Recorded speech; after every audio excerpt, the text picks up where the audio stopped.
Assalamualaikum warahmatullahi wabarakatuh. Perkenalkan, nama saya Aldi Subianto, NPM 2310417 dari kelas F, Hukum Persaingan Usaha atau Kompetisi Bisnis, Fakultas Hukum, Universitas Pasundan. Nah, kali ini saya akan mempresentasikan atau menjelaskan terkait jurnal persaingan usaha yang telah saya baca dan saya akan jelaskan di dalam video ini. Yang pertama, saya akan menjelaskan terlebih dahulu identitas jurnalnya. Yang pertama, judul jurnalnya, Jurnal Persaingan Usaha. Judul artikelnya, Analisis Penguasaan Produksi Garam PT Garam Persero berdasarkan perspektif ketentuan pengecualian. Penulisnya siapa saja? Penulisnya Muhammad Cholil dan Ridho Jusmadi yang diterbitkan pada tahun 2025 yang terdapat pada volume 5 nomor 2 dengan peringkat Sinta 3. Nah, sebelumnya saya akan menjelaskan dulu latar belakang terkait artikel ini tuh kenapa sih ditulis gitu. Yang pertama kita tahu ya bahwa dalam hukum persaingan usaha, monopoli ini merupakan praktek yang dilarang di Indonesia. Kenapa? Karena kita tahu ya dampak dari monopoli ini dapat menyebabkan dampak yang sangat luas di mana bagi pelaku usaha dalam untuk melakukan bidang usahanya ini tuh dapat terhambat ataupun tidak dapat bersaing dengan pihak yang salah satu pihak atau lebih yang telah melakukan penguasaan dalam suatu pasar ataupun dalam produksi barang atau jasa yang telah ada di masyarakat.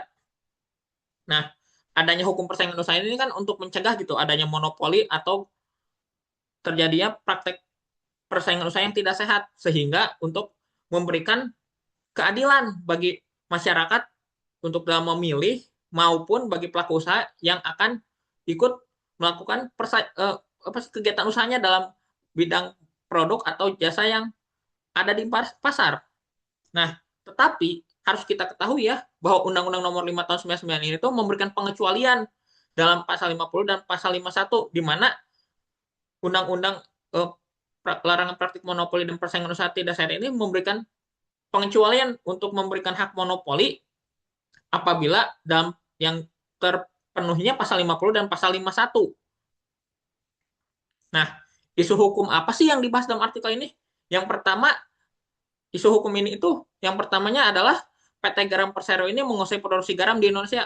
Karena kita tahu ya PT Garam Persero ini sebagai BUMN menguasai produksi garam yang ada di masyarakat. Ia tuh memiliki hak untuk melakukan ekspor maupun impor terkait garam yang beredar bagi masyarakat.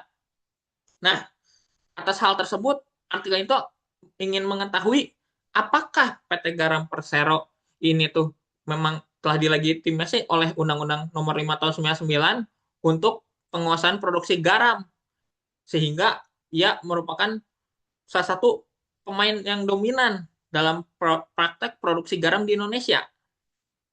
Nah, sebelumnya kerangka teorinya apa sih? Kerangka teori yang digunakan pengembangan teori yang digunakan ini tuh yang pertama adalah teori kepastian hukum. Kenapa? Karena kita dalam sini tuh dalam artikel itu kan mengkaji bagaimana sih penguasaan produksi garam oleh PT Garam Persero ini apakah telah memenuhi ketentuan dalam Undang-Undang Nomor 5 Tahun 99 dalam pasal 50 dan pasal 51-nya maupun tidak.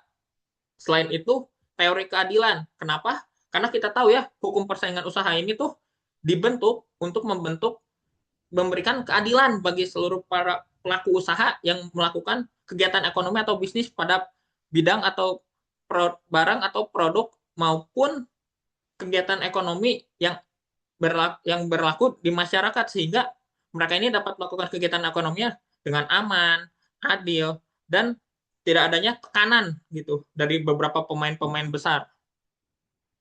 Nah, metode penelitiannya bagaimana? Dalam artikel ini tuh menggunakan metode penelitian yuridis normatif, di mana mengkaji peraturan perundang-undangan maupun peraturan terkait larangan yang terkait dengan larangan praktek monopoli dan persaingan usaha tidak sehat. Yang pertama yang saya temukan adalah dalam artikel itu menggunakan pendekatan yuridis normatifnya peraturan perundang-undangan, Undang-Undang Darurat Nomor 25 Tahun 1957 terkait penghapusan monopoli garam, lalu Undang-Undang Nomor 5 Tahun 1999 tentang larangan praktik monopoli dan persaingan usaha tidak sehat. Lalu Undang-Undang Nomor 19 Tahun 2003 terkait Undang-Undang Badan Usaha Milik Negara atau BUMN. Nah, lalu ada Peraturan Pemerintah Nomor 12 Tahun 1991 terkait legitimasi PT Garam Persero menjadi PT Garam Persero, menjadi sebuah BUMN. Lalu peraturan KPPU nomor 5 tahun 2009 dan peraturan KPPU nomor 3 tahun 2010 terkait peraturan pelaksana Undang-Undang nomor 5 tahun 99 dan pasal 50 dan pasal 51. Jadi yang peraturan KPPU nomor 5 tahun 2009 merupakan peraturan pelaksana pasal 50 dan yang nomor 3 tahun 2010 merupakan pelaksana pasal 51. Nah, temuan utamanya apa sih? Jadi temuan utama dalam artikel ini yang saya temukan adalah yang pertama, PT Garam Persero itu tidak memenuhi ketentuan pengecualian Undang-Undang Nomor 5 Tahun 99. Kenapa? Karena dengan penghapusannya monopoli dalam Undang-Undang Darurat itu, Undang-Undang Darurat Nomor 25 Tahun 1957, masyarakat menjadi memiliki kesempatan untuk memproduksi garam yang disebut sebagai garam rakyat. Artinya PT Garam Persero ini tidak memiliki hak monopoli atas produksi garam, di mana saat ini masyarakat maupun pelaku usaha itu dapat memproduksi garam dan mereka dapat mengedarkannya kepada masyarakat, yang dimana PT Garam Persero ini bukan pemain tunggal gitu dalam produksi garam di Indonesia.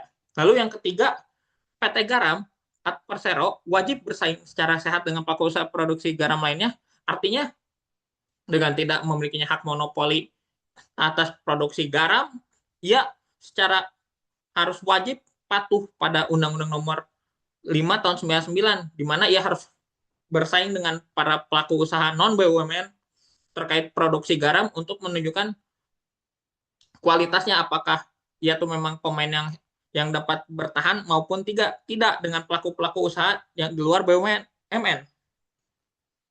Nah, analisis kritis saya ini jadi terkait artikel ini. Nah, karena meskipun ia tidak memiliki hak monopoli, tapi karena ia merupakan pemain yang menguasai produksi garam, tetap dikhawatirkan bahwa ia memegang posisi dominan ini dapat disalahgunakan seperti yang dapat menyalahi pasal 25 Undang-Undang Nomor 5 tahun 99. Nah, dengan adanya penyalahgunaan posisi dominan ini tidak ada bedanya dengan praktik monopoli, sehingga KPPU ini harus bersikap profesional untuk mengawasi si PT Garam Persero ini dalam produksi garam. Karena dikhawatirkan dengan posisi dominan ini, ia dapat menyingkirkan para pelaku usaha yang akan baru masuk pada pasar produksi garam, sehingga ia tidak dapat berkembang maupun bersaing secara sehat. Nah, karena tadi sebelumnya karena ia tidak memenuhi syarat pasal 50 dan pasal 51, di mana si garam ini kan bukan merupakan barang yang memang berkaitan dengan hajat hidup masyarakat, dan PT Garam Persero juga tidak menjalankan suatu undang-undang di mana memang harus memonopoli produksi garam, sehingga karena tidak memiliki hak monopoli ini implikasinya apa? Kan ia tuh harus bersaing secara sehat dengan pelaku usaha produksi garam non BUMN yang ada di Indonesia. Nah, dengan dengan implikasi lainnya adalah karena ia tidak memiliki hak monopoli, ia pun menjadi seorang pelaku usaha yang sama dengan pelaku usaha lainnya dan wajib patuh pada Undang-Undang Nomor 5 tahun 99. Nah, relevansinya dengan RPS apa sih? Relevansinya artikel ini dengan RPS Kompetisi Bisnis Fakultas Hukum Universitas Pasundan berkaitan dengan topik ketentuan pengecualian pasal 50 dan pasal 51 Undang-Undang Nomor 5 tahun 99, di mana kalau kita tahu ya, karena ketentuan pengecualian ini itu kan memberikan pengecualian gitu, negara memberikan hak monopoli. Tetapi pengecualian ini tuh, pemberian hak monopoli ini tidak sembarangan dapat diberikan, karena berkaitan dengan hajat hidup masyarakat banyak ini tuh, artinya hanya pada sektor-sektor penting negara dapat memberikan hak monopoli, terutama kepada BUMN. Kenapa? Karena ia entitas negara gitu ya, karena ia tuh memiliki pelaku usaha negara, sehingga pemberian hak monopolinya akan lebih mudah gitu. Tapi dalam artikel ini PT Garam Persero itu tidak memiliki hak untuk memonopoli. Artinya ia tuh diberlakukan seperti pelaku usaha lainnya yang wajib tunduk pada ketentuan-ketentuan Undang-Undang Nomor 5 tahun 99 dan diawasi oleh KPPU. Nah, kesimpulan dari artikel ini apa sih? Yang seperti kita tahu ya, PT Garam Persero tidak memiliki hak monopoli karena tidak memenuhi ketentuan pengecualian pasal 50 dan pasal 51 Undang-Undang Nomor 5 Tahun 99. Selain itu, karena ia meskipun tidak memiliki hak monopoli, tetap dikhawatirkan dapat menyalahi posisi dominannya, sehingga KPPU ini tuh harus bekerja secara ketat gitu menguasai produksi garam ini, karena pemerintah, karena ini badan BUMN ya, artinya dapat dikhawatirkan ia menggunakan penyalahgunaan posisi dominan yang bertentangan dengan pasal 25, dan ia akan menguasai produksi garam yang ada di Indonesia, di mana ia dapat menyingkirkan pelaku-pelaku usaha yang kecil di bawahnya maupun mengatur terkait pasar produksi garam gitu. Jadi KPPU ini dituntut bekerja secara profesional. Dan rekomendasi saya mungkin terkait terkait artikel ini adalah, karena BUMN ini merupakan, meskipun tidak memiliki hak monopoli, tapi ya tetap memiliki posisi dominan gitu di pasar persaingan usaha di Indonesia ini. Jadi KPPU ini memang harus secara ketat mengawasi BUMN yang ada dalam kegiatan ekonomi di Indonesia, sehingga persaingan usaha ini dapat dilakukan secara sehat dan memenuhi kebutuhan hidup masyarakat. Sekian dari saya. Mohon maaf bila ada kesalahan kata atau kekurangan dalam video ini. Wassalamualaikum warahmatullahi wabarakatuh.